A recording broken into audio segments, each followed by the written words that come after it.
প্রিয় ইসলামেরা, এটা হলো সাইডপাড়া কবরস্থান। এই কবরস্থানের মধ্যে প্রচুর পরিমাণের মায়াতকে কবরস্থ করা হয়েছে।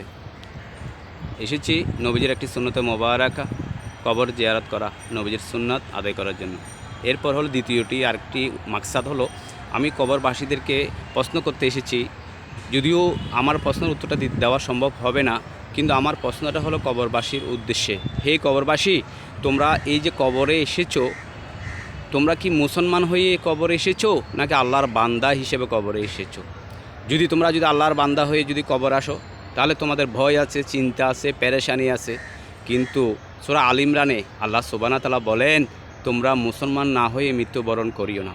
এই কবরবাসী, তোমরা যখন কোনো বিবাহ আসনে বসেছিলে, ইমাম সাহেব খুতবাতে সূরা আল ইমরানের এই আয়াতটিই বলেছিল যে মুসলমান না হয়ে মৃত্যুবরণ করিও না। মসজিদের মধ্যে যখন তুমি বসেছিলে, তখনও ইমাম সাহেব এই আয়াতটি পড়েছিলেন যে মুসলমান না হয়ে মৃত্যুবরণ করিও না। আমরা ইসলাম ধর্ম কেন গ্রহণ করেছিলাম?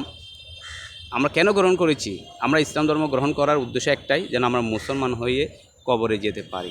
ইসলামেরা, আমরা যারা জীবিত আছি, আমাদের প্রচেষ্টা থাকবে একটাই, আমরা যেন মুসলমান হয়েই কবরে যেতে পারি। এটা আল্লাহ সুবহানাহু ওয়া তাআলার নির্দেশনা, আল্লাহ সুবহানাহু ওয়া তাআলার চয়েস। আল্লাহ সুবহানাহু ওয়া তাআলা চাচ্ছে আমরা যেন মুসলমান হয়ে কবরে যেতে পারি। আমরা যদি মুসলমান হয়ে যদি কবরে যেতে পারি, আমাদের কোনো ভয় থাকবে না, চিন্তা থাকবে না, কোনো পেরেশানি থাকবে না।